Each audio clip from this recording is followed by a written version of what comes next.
On va résoudre l'exercice 14 de la série dynamique.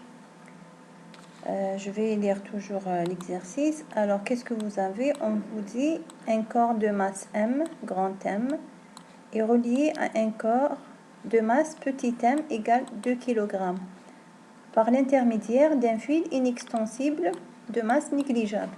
Donc, vous avez une masse grand M et reliée à une autre masse à l'aide d'un fil qui est inextensible et de masse négligeable. On vous dit que un ressort de masse négligeable et de constante de raideur K égale 150 newtons est attaché à la masse petit m. Alors, la première question vous dit, dans le cas où on néglige les frottements de la masse m sur le plan horizontal, calculez l'accélération. Calculez littéralement l'accélération, c'est-à-dire l'expression de l'accélération prise par le système ainsi que la tension du fil. Alors, la première question, on va négliger les frottements entre la masse et le plan horizontal. Alors, on vous dit calculer l'accélération du système et la tension du fil. La première des choses, on va représenter d'abord les forces qui agissent sur les deux masses. Donc, on va répondre calcul de A, l'expression de A et la tension du fil. Pour traiter cet exercice, on représente d'abord les forces. Quelles sont les forces qui agissent sur la masse, petit m, bien sûr le poids, et le poids pour la deuxième masse. Vous avez la tension du fil, T, et la tension du fil ici, T, T1, T2. Et vous avez, pour le ressort, la force de rappel. On vous dit qu'il n'y a pas de frottement. Alors, s'il n'y a pas de frottement, donc le contact entre la force de contact n'est pas, elle n'est pas inclinée, mais elle est verticale. Elle est perpendiculaire au mouvement. Donc, vous avez la force de contact qui est représentée de cette manière. Vous avez ici la force FR, vous avez le poids P, P1, P2, et vous avez la tension du fil, T1 et T2. Je vais écrire ces forces-là. Donc ça, c'est C. Et vous avez la force qu'on va appeler la force de rappel du ressort, FR, petit r. Ça, je vais l'appeler P1, c'est pas le même poids. P2, le poids de la masse grand M. Ça, c'est la tension du fil, je vais appeler T2, et ça, c'est T1. Voilà, c'est ça la représentation des forces. C'est pas demandé, mais je ne peux pas calculer l'accélération ni autre chose sans représenter les forces. Alors, qu'est-ce qu'on va appliquer puisqu'il y a un mouvement? On va appliquer la somme des forces égale MA. La somme des forces égale MA en général. La loi de Newton, la deuxième loi de Newton, donc PFD, qu'on appelle le principe fondamental de la dynamique. Alors, comment je travaille? Bien sûr, puisque j'ai deux masses, je dois appliquer la somme des forces pour les deux masses. Donc, pour la masse petit m, vous avez quoi comme force? Nous avons la force FR.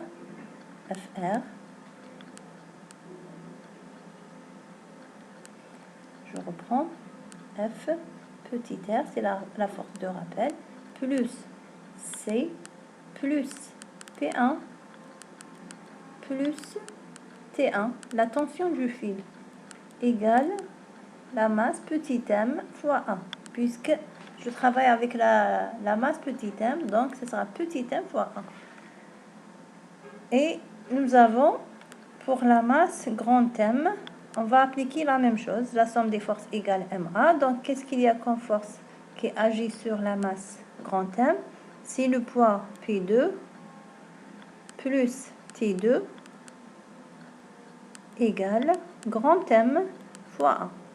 C'est une relation vectorielle. Alors, qu'est-ce que je vais faire maintenant? Je vais projeter les deux relations sur les axes du mouvement.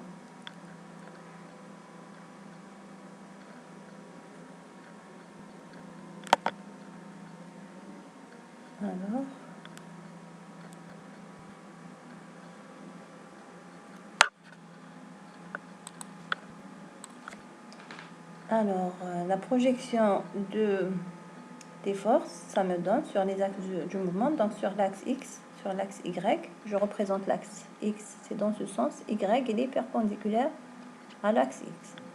Alors, je vais avoir quoi? Moins F, R, puisqu'elle est dans le sens négatif, plus T1 égale M fois 1. Et la projection de P1 et C, c'est 0 sur l'axe des X. Sur l'axe Y, qu'est-ce que vous avez? C moins P1 égale 0. Il n'y a pas de mouvement sur l'axe Y.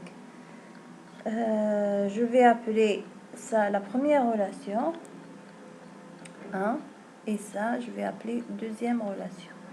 Maintenant, la projection des forces de la masse M2, je vais avoir quoi? Pi2 moins T2 égale grand M fois 1. Je vais appeler cette relation la relation 3. Alors, ces trois relations me permettent de calculer l'accélération et la tension du fil.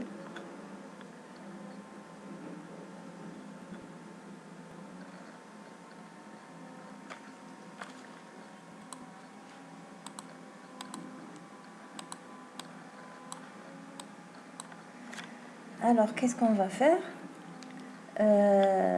Autre chose, on sait que puisque les fils sont inextensibles et de masse négligeable, et la même chose pour la poulie, inextensible, etc. Donc, nous avons T1 égale T2 en module. Voilà. Donc, qu'est-ce que je vais faire? Je vais faire la somme de la première relation avec la deuxième relation pour éliminer les tensions du fil. Je vais obtenir quoi? Non. Alors, je vais faire la somme de la première relation avec la troisième relation. Avec 3. Je vais obtenir moins FR plus T1 plus P2 moins T2 égale la masse grand M plus petit m fois 1. Et donc T1 s'en va avec T2 et il me reste l'accélération A. Donc je vais écrire là A égale le rapport. Alors, c'est ça. On indique que ce sera P2 moins FR, la force de rappel. Et donc, A égale M grand M fois G moins KX. Si je connais X, je peux calculer la masse, mais on n'a pas donné l'élongation X. Donc, voilà. Donc, c'est ça. C'est ça l'accélération, ce qu'on nous demande de calculer. Donc, l'accélération, c'est mg moins k fois x divisé par la somme de la masse m1 plus m2.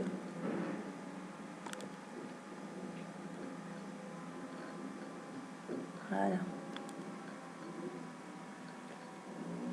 Alors, ici, c'est P2. Ok, donc nous avons répondu à la première question. Je passe maintenant à la deuxième question. On vous demande quoi? Alors, on vous dit, maintenant, les frottements n'étant plus négligeables, alors les frottements entre la masse et la piste n'est plus négligeable. Et on vous dit que le ressort n'étant pas tendu. Voilà. Donc, calculez quoi? La valeur de la masse M qu'il faut suspendre pour que le système reste au repos. Donc, on nous demande de calculer la masse M, elle est égale à quoi pour que le système reste au repos. Voilà. Donc, comment je vais calculer la masse? On nous a dit quoi? La force FR égale à 0. Pourquoi? Parce que le ressort n'étant pas tendu, et ils nous ont donné μs, le coefficient de frottement statique qu'on utilise toujours dans le cas du repos, c'est-à-dire à l'équilibre. Donc, je vais appliquer quoi? La somme des forces égale à 0. Il n'y a pas de mouvement. Je vais représenter les forces. Qu'est-ce que vous avez? Vous avez le poids P1, rapidement. Il n'y a pas de force de rappel. Il y a les frottements, donc je vais représenter C de cette manière, incliné par rapport à la verticale. Et vous avez le poids P2, la tension du fil T2 et la tension T1. Alors, l'application, je fais la même chose pour la petite masse. Qu'est-ce que vous avez? Alors, nous avons T1. Alors, je reprends. Alors, pour la petite masse, alors nous avons P1 plus C plus T1 égale à 0. La projection me donne moins C parallèle plus T1 égale 0. Plus T1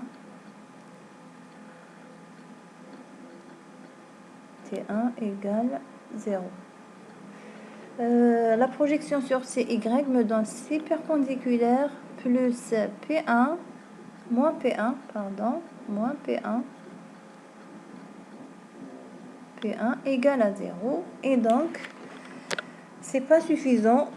Je ne connais pas T1. Je dois utiliser pour la masse. Je fais la même chose pour la grande masse. Alors, cette fois-ci, j'ai P2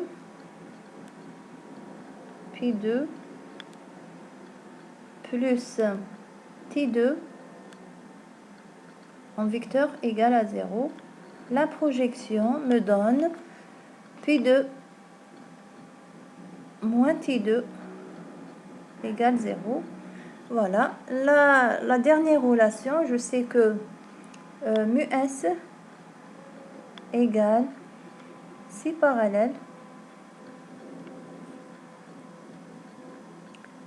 Alors, μs égale C parallèle sur C perpendiculaire. Donc, je vais utiliser ces trois relations, ou bien ces quatre relations, pour déterminer quoi? La masse grand M. On va commencer par... alors, elle est où la masse grand M? Elle est là. Donc, la relation 3.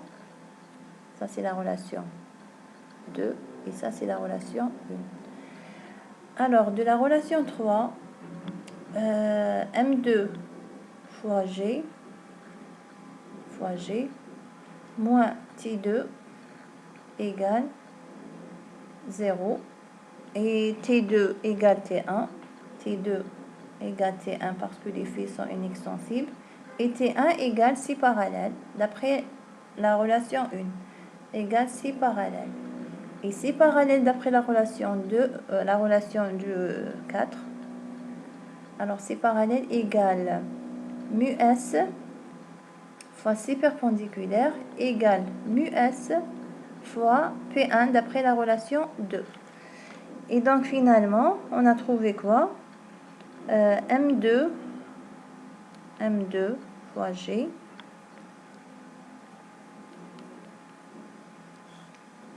M2 fois G. Grand M, pourquoi j'ai créé M2? Non. Grand M fois G égale, qu'est-ce que nous avons dit? C'est μs fois petit m fois G. Pourquoi? Parce que P1 égale mg. Et donc finalement, grand M égale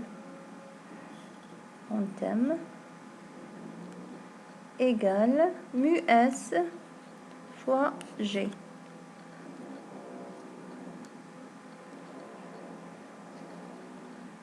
Voilà, je vais encadrer cette relation.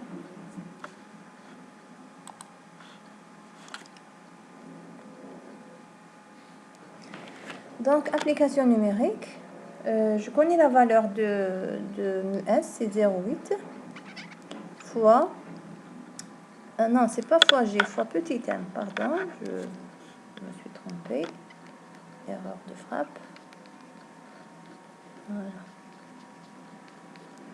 Donc, mu s fois petit m. Donc, mu s est 0,8 fois la masse, 2 kg. Donc, ce sera 1,6 kg égale la masse grand M. Et voilà.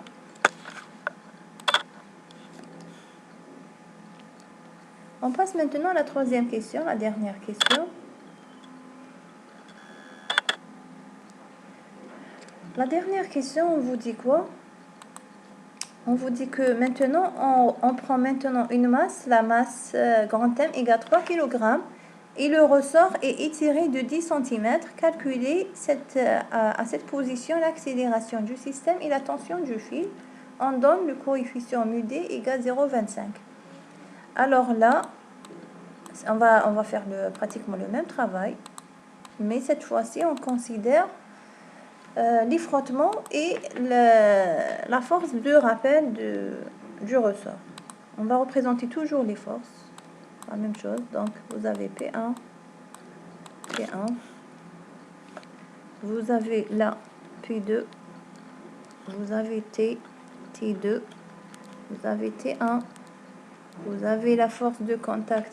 Je vais la représenter puisqu'il y a frottement C. Et je représente aussi la force de rappel FR. Voilà. Alors, elle n'est pas inclinée, mais elle est droite. Voilà. La force de rappel. Est-ce qu'il manque des forces? Non. La tension T1, elle est là. T1 du fil. Alors, on va faire la somme des forces est égale. La somme des forces égale toujours MA. MA. Et je vais faire pour la petite masse et pour la grande masse. Pour la petite masse, qu'est-ce que vous avez comme force? FR, de rappel, en vecteur, plus P1, plus C, plus T1, égale M fois A, en vecteur. Et vous avez pour la masse grand M, vous avez P2 plus T2 égale M grand M fois A. La projection sur les axes me donne moins FR moins C parallèle égale M fois A. C'est la première relation. La projection maintenant sur Y me donne C perpendiculaire plus moins P1 égale 0. Et vous avez mu D,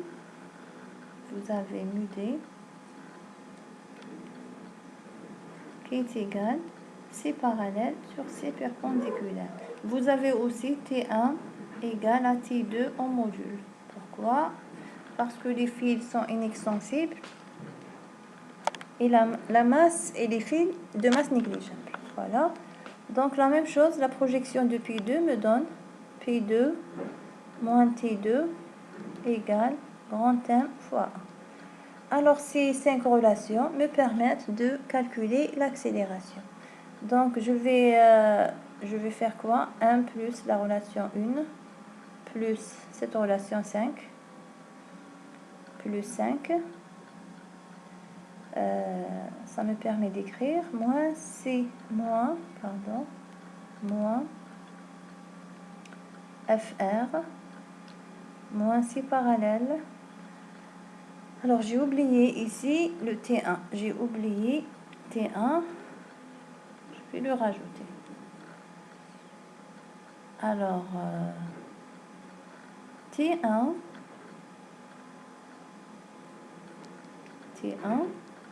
moins FR moins C parallèle. Donc si je fais la somme de 1 plus 5, je vais éliminer T1 et T2, puisque T1 égale T2. Donc plus P2 égale, plus P2 égale M, petit m plus grand m fois A. Et donc A égale le rapport de moins FR moins C parallèle plus P2. Alors le C parallèle, ça sera quoi? C'est mu D fois P1 fois C perpendiculaire. Le C perpendiculaire, c'est P1, voilà, d'après les relations précédentes, égale mu D fois mg, petit m fois g. Si je remplace dans l'accélération, je vais trouver moins kx. Je connais l'allongement, c'est 10 cm. Je dois faire... changer l'unité, c'est-à-dire en mètres, et calculer le x en mètres, moins si parallèle moins mu d fois mg,